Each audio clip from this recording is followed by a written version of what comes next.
Welcome back to Born to Praise TV channel. We are created to praise and worship Him.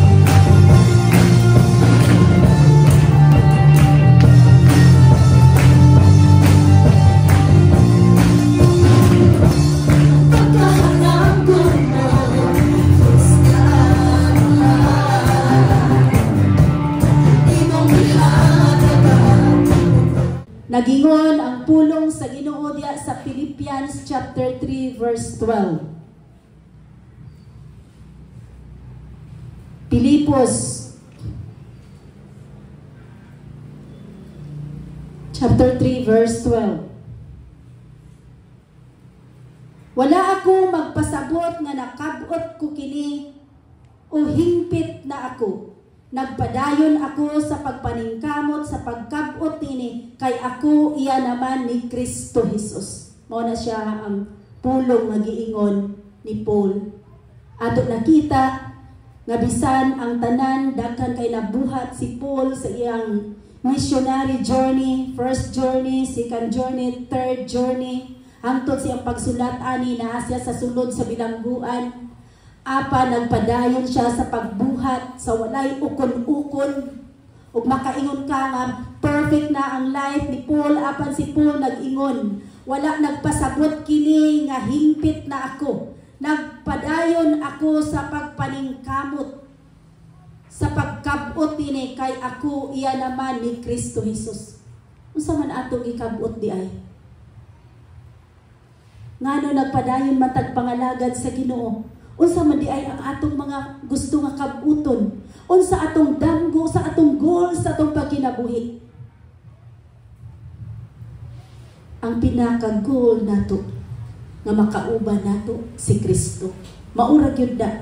Pero kung wala kay pangandoy nga makauban si Kristo, syempre dili kaganahan sa pulong sa Dios. Kung wala kay pangandoy nga makauban ni Kristo, di kundi mo siya ihimamat sa adlaw-adlaw nga tanan. Dili nimo siya tangpiton sa adlaw-adlaw nga tanan. Tun kay wala man kay pangandoy nga kaubanon nimo si Kristo. So una nga puntos mga igsuon aron makaabot ta sa dag-anan, kinahanglan dunay pagdiin or atong hatagan og kusog ang atong pag-alagad sa Ginoo. Hatagan natong force ang atong pag-alagad sa Ginoo. So kung hatagan natong kusog ang atong pag-alagad sa Ginoo, gamiton nato ang atong pisikal nga lawas. Kay importante man ang pisikal nga lawas mga igsuon, ato disiplinaon ang atong lawas. Dili gid ka maganahan maminaw sa pulong sa Ginoo kung wala kay disiplina sa imong lawas. Paano ang kinabuhi sa tawo walay disiplina sa lawas? Kulangan og tulog, kulangan og kaon, kulangan og exercise. Kana ang imong lawas magluya. Magluya jud ka. Wala kay kaon sa mga nutritious nga pagkaon, magluya gyud ang imong lawas. Tungod kay nag-ingon man ang pulong sa Ginoo sa kinauyukan sa imong lutahan, sa to pa pisikal. Dili mo dulot ang pulong sa Ginoo sa diyang sultihan ka tungod kay ang imong tulog pinanalang ka oras, ang imong kaon petirang gamaya.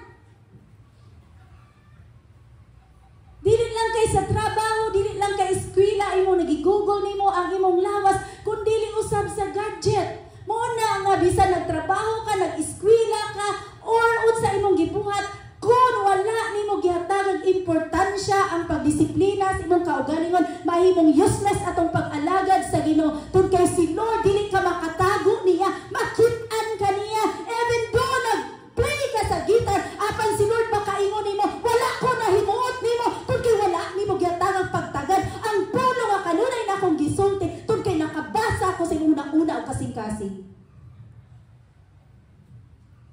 Usaw nimo pag-press in, usaw nimo paghatag og kusog kung kulang. Do you think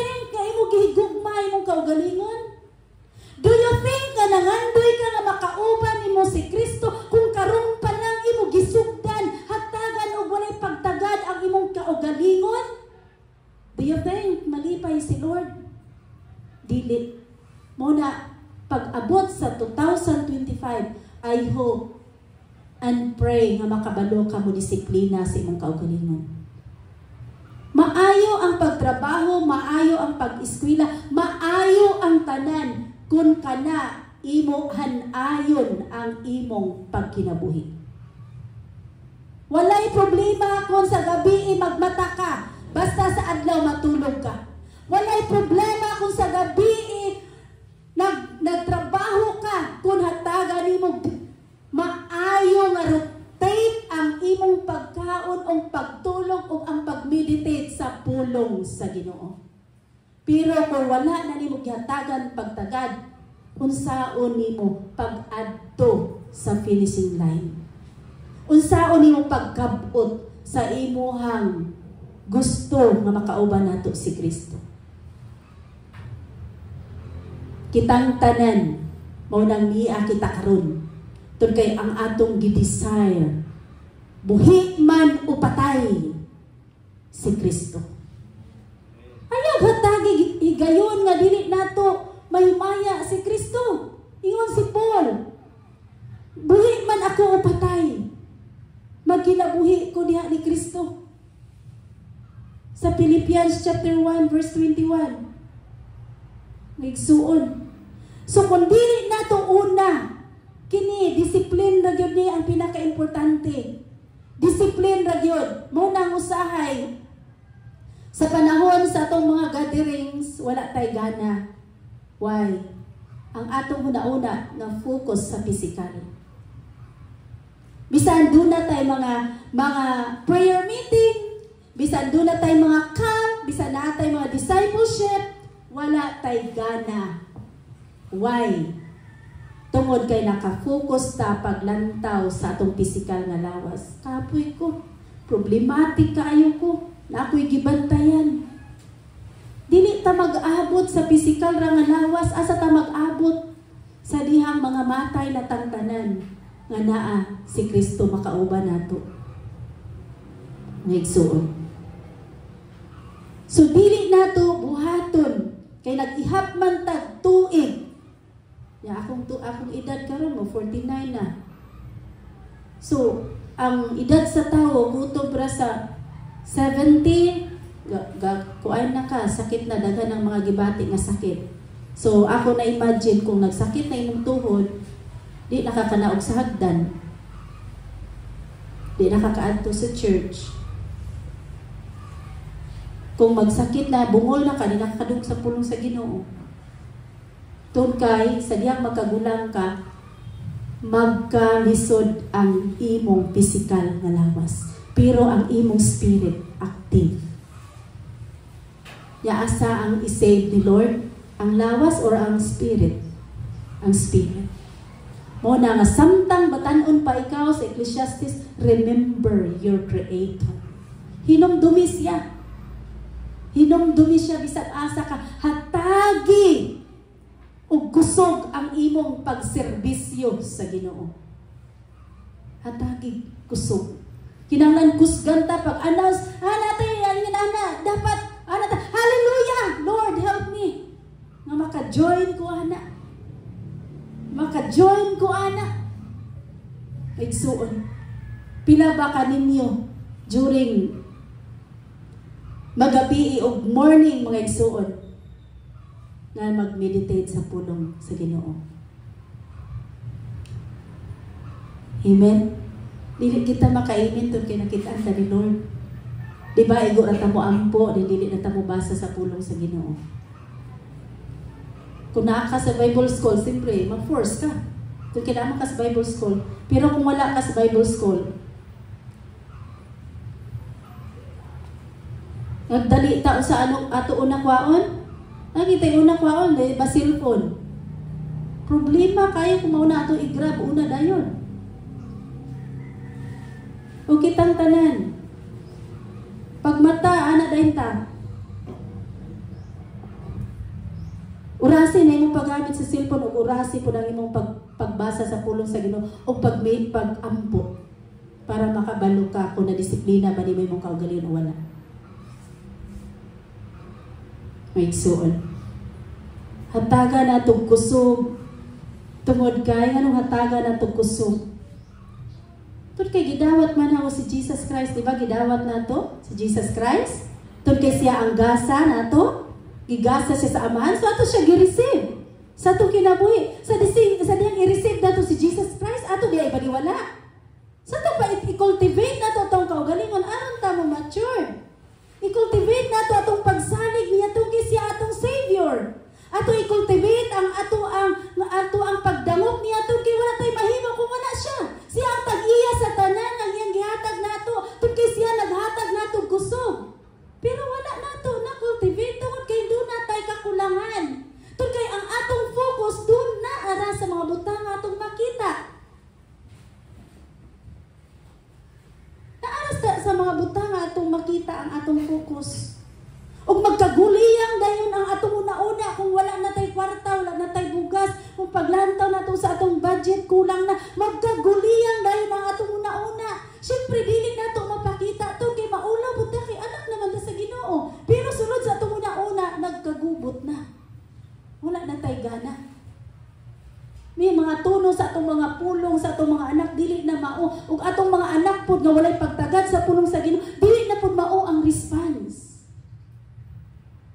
Tun kay wala na to gyatagan og kusog. Kung kusgan ta mga igsuon sa atong pag-ila sa Ginoo tun kay ato siyang gidawat, hatagan ginato siyang oras. Taga nato siyang oras. Wala ang pasabot nga kung magkadto ko para kadto ko sa simbahan kada Domingo, magpaila na gyud ni nga anak ko sa Ginoo. Dili na diha makita ang tinuod nga Kristohanon, makita matag adlaw dili lang sa church, makit-an ang iyang kinaiya gaon sa siya. Bisan naa ka sa trabaho kun imuhang gihatagan, gi-exercise nimo espirituhanong pagkinabuhi nga dili ka mabuhi kung dili ka kakaon sa pulong sa Ginoo, buntag mo to gabi sama sa iyong pagkaon matag adlaw sa iyong pisikal nga lawas nga mapasmo ka, imuhang kuto-kuto tuanan ni taas na tong wala ka napasmo ka sa imong pagkaon. Dapat mo kaon ka alas 7 pa ni kaon kag alas 10, so ni taas ang imuhang usa ni gikabuhi ka ing ana pod ang ato ang espirituhanon kung wala tay kaon. Walay problema. Mag-eskwela, dunay time.